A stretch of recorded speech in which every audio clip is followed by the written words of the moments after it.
Assalamualaikum warahmatullahi wabarakatuh. Perkenalkan, nama saya Nisa Melania. Saya dari kelas manajemen 19E, program studi manajemen. Di sini saya akan menjelaskan tentang beta saham.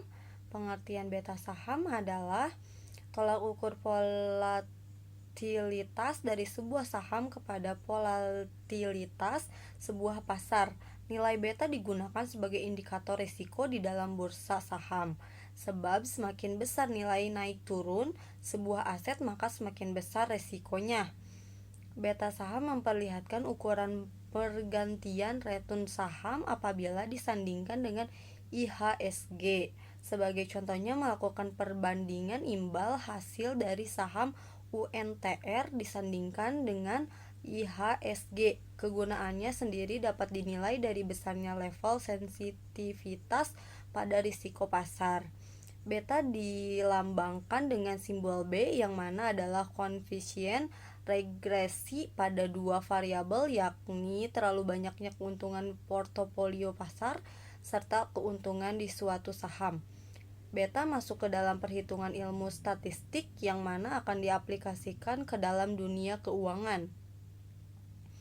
Keberadaan perhitungan beta saham ini pun ternyata sangat cocok bagi para investor jika ingin memperoleh keuntungan ketika berinvestasi serta meminimalisir kerugian yang didapatkan. Adapun perbedaan beta dan alfa investasi. Seperti yang sudah diketahui, dalam dunia investasi lebih banyak istilah asing meskipun sama-sama berhubungan dengan risiko investasi. Beta dan alfa memiliki beberapa perbedaan.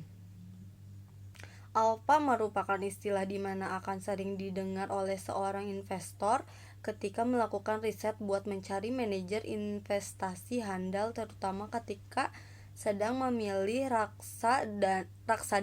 Lebih mudahnya, alfa merupakan selisih antara hasil return dari suatu raksadana dengan hasil di mana diharapkan buat raksadana berdasarkan tingkat hasil dari pasarnya.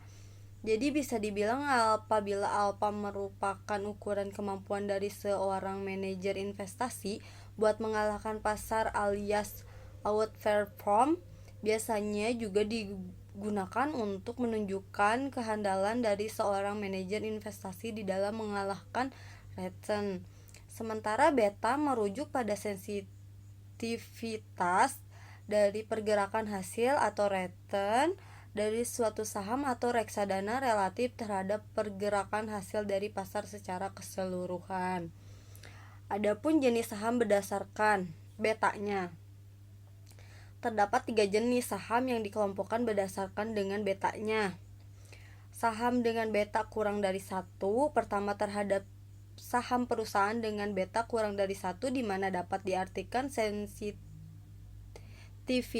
harga saham lebih kecil dibandingkan dengan indeks harga saham gabungan. Sebagai contohnya, beta saham dari sebuah perusahaan sebesar 0,5, maka terdapat tingkat fluktuasi harga saham sebesar 50% terhadap IHSG. Lebih jelasnya, apabila IHSG menurun sebanyak 2%, maka harga saham emiten pun juga akan ikut terkoreksi 1%. Pun sebaliknya, jika IHSG meningkat 2%, maka harga bisa bertambah 1%. Lalu ada saham dengan beta di atas 1. Saham dengan beta di atas 1 ini mempunyai tingkat perubahan atau volatilitas harga di atas pasar. Untuk mengetahui lebih jelas, bisa melihat contohnya apabila sebuah saham punya nilai beta 1,5, maka saat IHSG naik 4%, harga emiten akan menaik 6%. Yang perlu diperhatikan, jika ternyata IHSG menurun, maka harga dari saham emiten pun mengalami penurunan dengan harga lebih banyak dibandingkan IHSG. Adapun beta saham negatif, yaitu yang terakhir terdapat beta saham negatif atau mempunyai nilai di bawah 0, itu akan menggambarkan bahwa pergerakan naik ataupun turun harga saham emiten ternyata berbanding terbalik dengan pergerakan IHSG.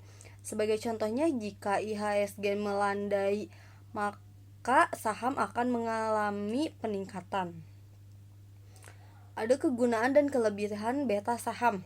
Keberadaan beta saham ini pun ternyata juga mempunyai kegunaan atau kelebihan dalam dua saham bagi para investor pemula. Tentu wajib mengetahui informasi penting, yaitu menjadi alternatif ukuran rasio saham. Dengan keberadaan beta ini ternyata berfungsi sebagai alternatif untuk mengukur rasio saham sebab mampu memperbaiki ukuran risiko total di dalam portofolio investor.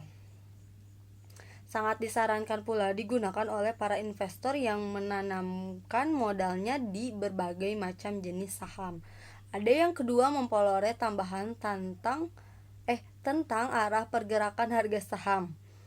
Tidak sampai di situ saja, para investor pun akan memperoleh informasi tambahan mengenai arah pergerakan harga saham secara histori dibandingkan pergerakan pasar yang terjadi pada umumnya. Di samping itu, penggunaannya dalam kurun waktu lama ternyata dapat meningkatkan keahlian dari seorang investor saham.